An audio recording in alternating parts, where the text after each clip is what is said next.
que vienen a escuchar es a mí no entender que yo no tengo ningún derecho a expresarme sobre este tema y que quien corresponde que merezca la valoración es el presidente de Fútbol Forever. Yo, la primera consulta que me hice es si verdaderamente me interesa el dolor ajeno, si me interesa la exclusión, la marginalidad, los más necesitados.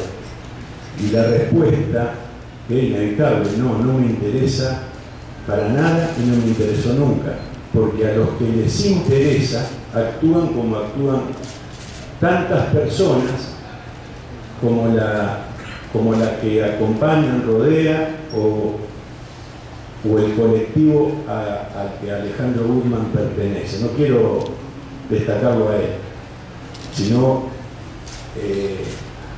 ver que hay un colectivo que sí verdaderamente está interesado por los más débiles, ¿no?, de la sociedad. Aparte, por una cuestión de pudor es imposible que yo acepte que se describa mi trayectoria, porque mi trayectoria no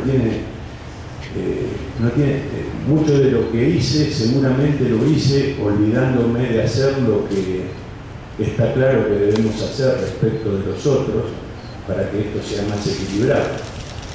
Yo siempre pensé en la violencia y en la delincuencia como piensan los gobiernos,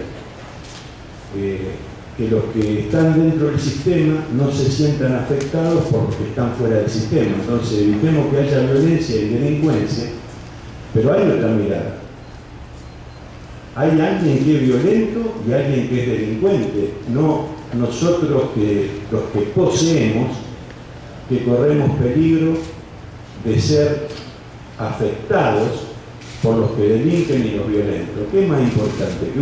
Que una persona sea violenta o delincuente en sí mismo, porque es una degradación del ser humano, nadie elige eso, o ser robado o haber sufrido o que hayan cometido delitos por nosotros. Entonces, a nosotros nos interesa que no nos molesten, no nos interesa que el otro sea peor o mejor.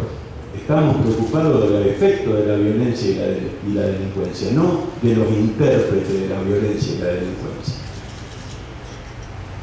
Entonces, ¿cómo no voy a entender yo que los medios de comunicación decidan sacar 750.000 fotos en vez de escuchar, o que haya personas que estén aquí para ver si pueden obtener un autógrafo en vez de captar el sentido de todo lo que estamos hablando? ¿Cómo no lo voy a entender si yo, que tengo todas las posibilidades del mundo, me entero tan tarde lo poco que me importa el destino de los que no tienen posibilidades?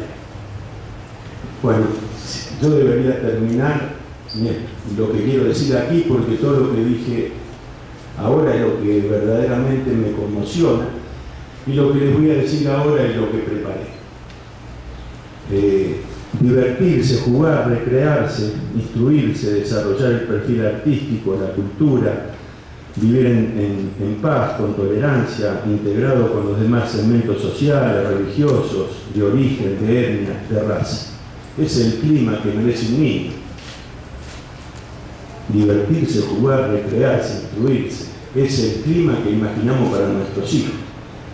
Nuestros hijos no pueden estar del lado del hambre, la desnutrición, la explotación laboral, el turismo sexual, utilizarlo en la guerra, el abandono, la orfandad, el tráfico de órganos, la pobreza, la enfermedad. Pero claro, la familia es la nuestra, no somos todos.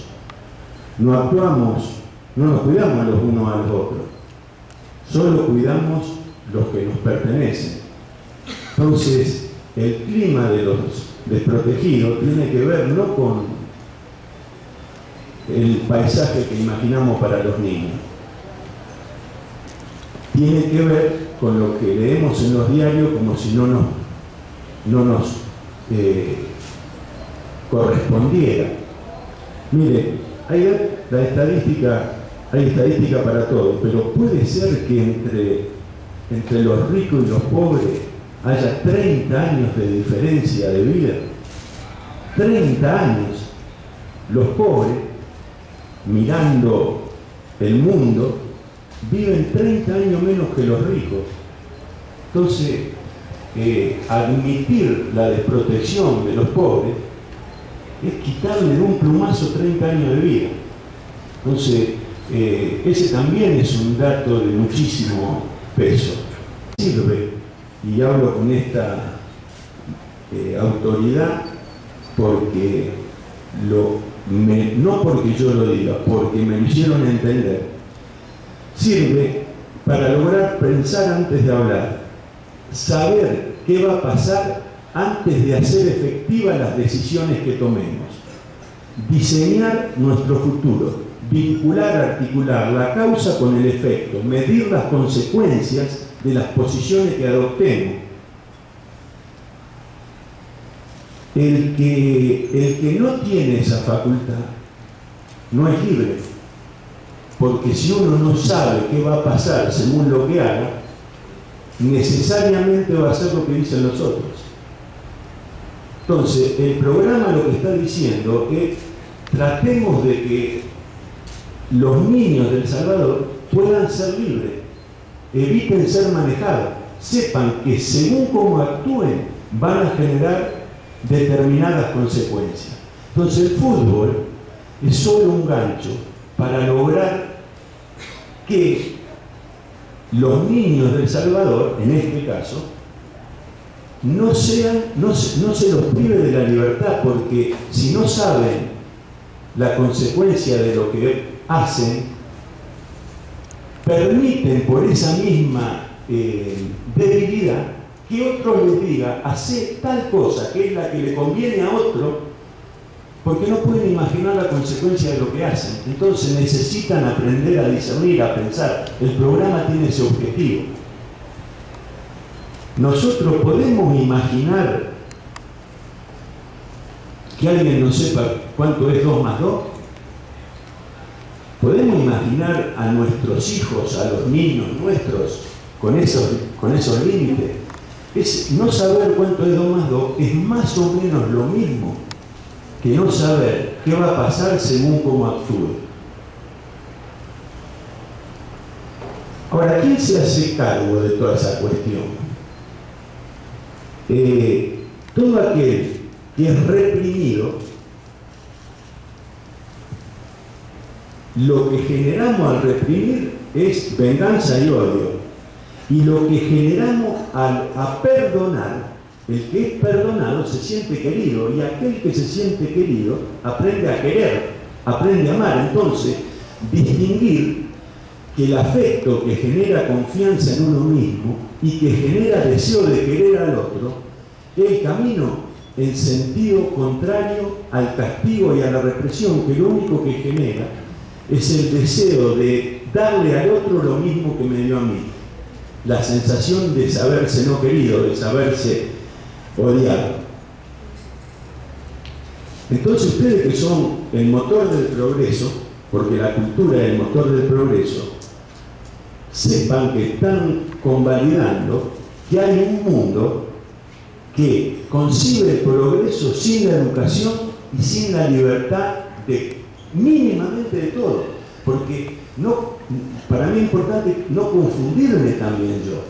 Yo no digo que todos merezcan ser premiados. Yo aspiro a que todos tengan las mismas oportunidades de inicio, no perder antes de empezar a jugar. No ser.